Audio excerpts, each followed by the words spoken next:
Hi, I'm joined by Greg Hornblow and Philip Tukard from Bayleys, and I've been flicking through the magazine, and it's quite apparent that it's quite important to get yourself a property, isn't it? And you're the experts apparently, but how long have you been doing this? About 20 years. Okay, you are the experts. We hope so. Well, the business is 40 years old, so and Philip's been in the business 20, and I've been working with the real estate industry for about 27. Yeah. I would ask, what's your advice on buying a property in New Zealand? Well, I think if you're moving to New Zealand, Yeah. you should start a relationship with a real estate agent in New Zealand well before you go. So you're talking with an individual, Yeah. so that you can start building up a bit of a relationship, so you can start doing some research, so you can find out a little bit about the market. So when you go there, you're not starting from scratch. Okay, so you've got to put the groundwork in, haven't you? Absolutely. So, And that's really vital. Work on the area you're thinking of, Yeah. look around, find a good solid agent, someone you're comfortable working with. Think about your personal situation. Have you got children? Where do you want to work? What line of work are you in? I mean, we've got a rebuild going on in Canterbury at the moment. If you're a tradesman or anything along those lines, Canterbury needs you. So that might be a region that would be made for you. So those sorts of things are really important. And then find the right agent in that area. Okay, and do you think it's easy for people to buy in New Zealand? very easy. Extremely. Is it? In Extremely. fact, New Zealand's a very easy country to do business in. So, Why is it so easy? Well, it's just, it's fairly standardised. So we don't have capital gains, we don't have stamp duty, there's no gazumping. Oh my gosh, this sounds amazing. Yeah, it's a lovely place. It's a great It is place. great from that point of view. Wow. So, and we have a standard sale and purchase agreement. So Yeah. the contract that you work through to make an offer and then to buy the property is standardised throughout the country. So very easy to work through it. Gosh, a lot of people will be quite surprised by that, I'm sure. You know, over here in the UK, it's quite a difficult process. Yeah, look, we've been meeting people over the last week and a half that are just shocked by that. So no capital gains tax, no stamp duty. Transfer of money's easy as well. Is so it? yeah, it's extremely easy. So I mean, if you're looking for a stock standard residential property in New Zealand, it's as simple as making an offer. There is no gazumping, so that does not happen in our market. So if your offer's accepted, you have bought that property. Okay, so what is the process? Okay, process, you enter into an offer, you make an offer, Yeah. and that will have any of the conditions that you want. So for example, that maybe you want a valuation done, you may want to get your finance arranged, or in fact most people would get their finance arranged before they go looking, so they know the realm that they're in, they know the sort of property they can buy. The agreement is executed by both the purchaser and the vendor, and that would take as much as say 4 to 6 weeks to settlement, so you can be in your home very quickly. It is, isn't it? Yeah. And it's a little bit quicker than the UK. A lot Yeah. quicker than the UK. Yeah. From what we understand. From what we understand, yeah, it's a Yeah. lot quicker, yeah. Another little thing we need to look at also is not just buying, but also renting as well. And is that a good option? Look, I think particularly to start with, Yeah. we would recommend to everyone, choose an area, find an area you're comfortable with, go and rent in that area. But the important thing with renting in that area is rent in the area you want to buy.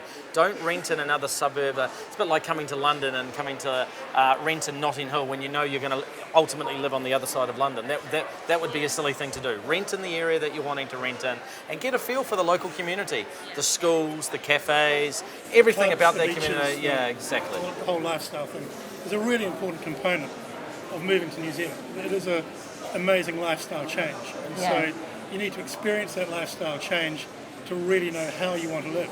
Yeah. And so renting is a really good option. You'd be amazed how many people come and rent in the city because they think Auckland is quite a small city. I mean, it was for a time there the largest, in area size, the largest city in the world. So it's a very diverse range of property and areas. So don't come and just live in Auckland Central and then go and have a look around. Go and pick a suburb, think about where you want to live, spend some time planning that and go and rent in that suburb.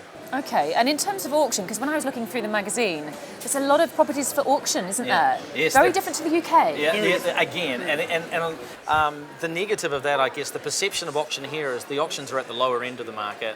Over in New Zealand, about 80% of the properties are marketed via auction, and that just takes in all of the market conditions. So really the whole auction process is about, in good markets you're going to get the best price, in tough markets you're going to find the price of your home. So auction marketing is people are very comfortable back home with the auction process, and you know, we have in our auction rooms every week $1 million, $2 million, $3 million properties going under the hammer, as well as $300,000, $400,000 properties. So, Do you think it's a good time to buy as well?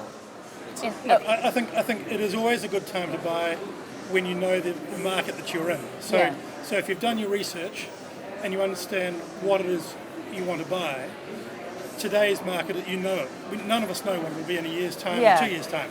So if you work with the knowns, it's always a good time to buy now. And over time, yes, there may be some ups and downs, but over time, it always goes that way. yeah, I think it's really important for people to understand.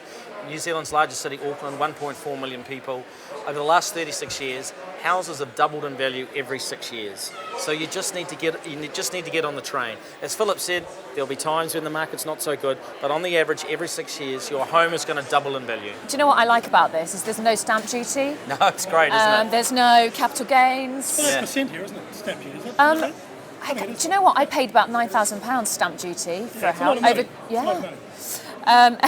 yeah, But no, none in New Zealand. which is fantastic, and everyone will love that.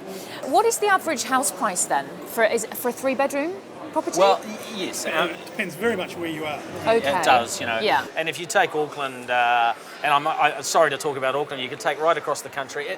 It's much like England. It'll depend on where you're purchasing. But I mean, in Auckland, Suburbs within suburbs. again, New Zealand's largest city, Auckland, average sale price of about 540,000 New Zealand dollars, about 270,000 pounds. So it's very much within reach of most Yeah. UK residents. Okay, and great for families as well because Fantastic. you're getting a bigger property Yeah, for a little bit less. absolutely, absolutely. I mean, the average size of the section is a lot larger than your average UK section for sure. And it doesn't matter where you live.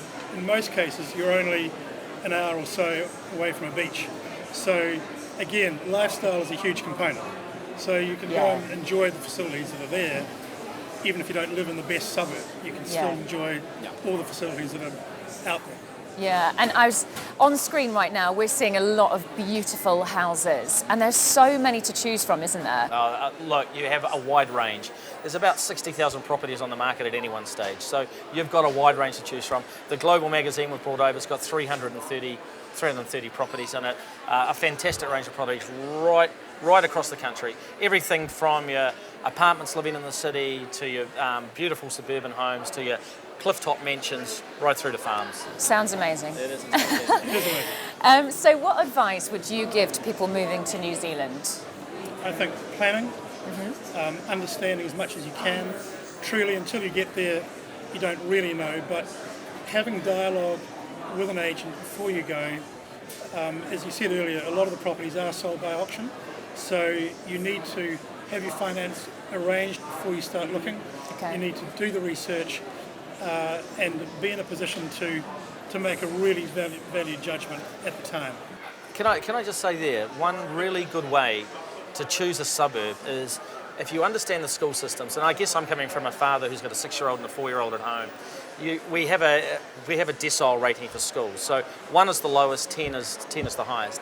And the best way to work out how you work the decile rating, the higher the rating, the more influence the parents and the families have within that school. As the decile rating goes down, the more influence the government has in those schools. So your more affluent suburbs, your higher socioeconomic suburbs are generally a higher decile, and that's where the parents have a lot more involvement. So if you're a parent and a family that like to be involved in your child's schooling, you want to be actively involved, you want to be part of it, that decile becomes really, really important. And that makes it easier for you to choose the suburbs.